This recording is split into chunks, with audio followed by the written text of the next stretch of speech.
Okay, so we've all seen the movies, right? That Silicon Valley startup dream, billion-dollar valuations, endless venture capital. But let's be real.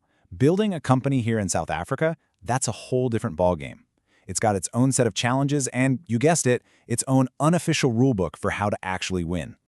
And we're not just talking about buzzwords like growth hacking or scaling to the moon. No, for so many founders here, it's literally a game of survival. It's all about navigating these very real, very local obstacles. You gotta have that resilience and a deep, deep understanding of the ground you're standing on.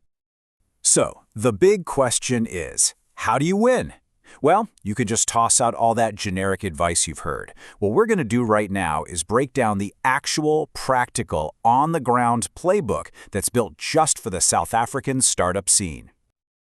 All right, first things first, let's map out this maze. Before we even touch on a founder's mindset, we've got to get real about the external stuff. You know, all the hurdles outside your control that you just have to figure out if you're going to survive. And this right here, this is exactly why that cookie-cutter Silicon Valley advice just doesn't work here. The difference is, it's huge. We're talking a smaller market, way less capital floating around, and a smaller pool of people who've, been there, done that. And hey, this isn't a complaint session. This is the strategic map. This is the reality of the territory we're in.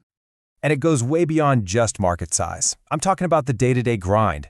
You're constantly battling for funding from investors who are, let's be honest, pretty cautious. You're dealing with, well, let's just say it, load shedding. And on top of that, you're up against a brain drain, losing amazing talent to those global salaries that a local startup just can't compete with. I mean, this quote just says it all, doesn't it? How do you scale when your generator is your CTO? It's funny because it's true. When your biggest tech worry is the diesel generator, you are definitely playing a different game.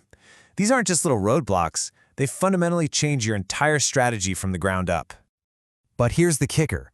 As tough as all that external stuff is, the data, it points to something else. The biggest threat might actually be coming from inside the house.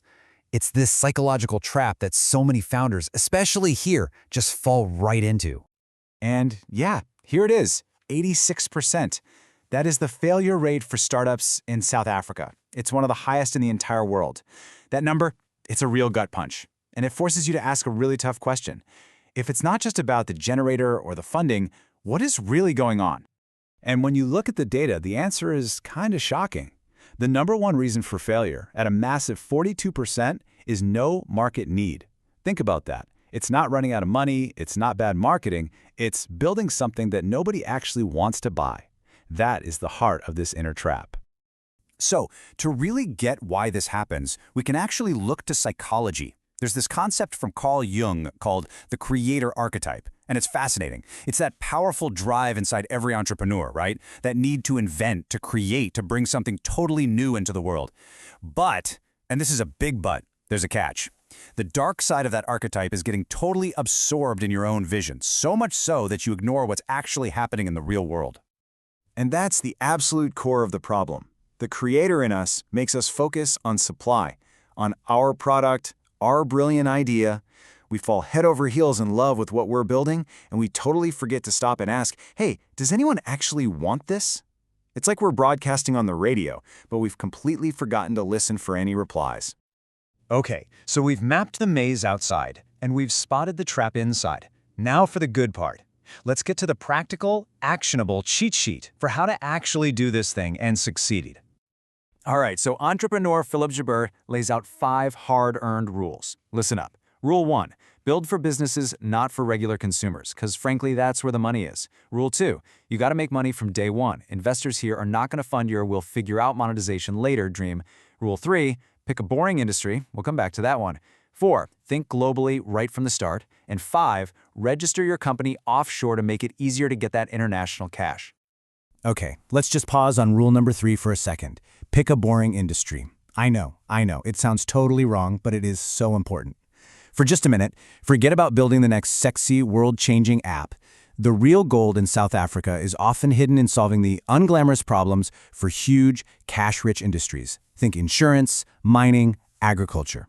Trust me, boring can be very, very profitable. So those 5 rules, they're absolutely crucial, but they all kind of point to one single underlying idea. There's this fundamental shift in your mindset. that is basically the master key, the thing that unlocks this entire puzzle. So here it is, plain and simple. You've got the supply-first trap, which asks, what cool thing can I build? And then you have the demand-first key, which asks, what problem out there can I solve? See the difference? It's about shifting from pushing your solution onto people to pulling a solution out of an existing need. Stop trying to invent a problem to fit your cool idea. Go find a real problem that is literally keeping someone up at night. And then you build the solution. So how do you actually do this? Simple. You flip the script. You listen before you even think about building. Get in the forums, have real conversations, ask a ton of questions. And for goodness sake, don't pitch. You should be testing the demand first with small experiments, not just building out a product. And the big one, you have to drop the ego. It's not about my vision anymore. It's about the customer's need, period. And you know what? When you put these two things together, that practical playbook and this huge demand-first mindset, something really cool starts to happen. You stop just surviving all the challenges, and you actually start innovating in a way that could only happen here in South Africa. Because, let's be real, for all the hurdles we've talked about, don't forget the flip side. We've got absolutely fantastic engineers here. Our operating costs are incredibly low compared to the big global hubs, and in a lot of those boring industries, there's hardly any competition. All these things, the constraints and the advantages, that come together to force this kind of lean, tough, and super resourceful innovation that, honestly, you just won't find anywhere else in the world. So when you boil it all down, it really comes to this. Profit, success, it's not found in just building what you want to build. It's found in creating what other people feel like they absolutely can't live without. It's about solving a real, painful problem for them and making your solution totally indispensable. So I'm going to leave you with this final question. Instead of asking, what can I build, take a look around you. Look at your community, your industry, your own life. What's a problem that is just sitting there, waiting, practically begging for a solution? Because I promise you, that's where the real opportunity is.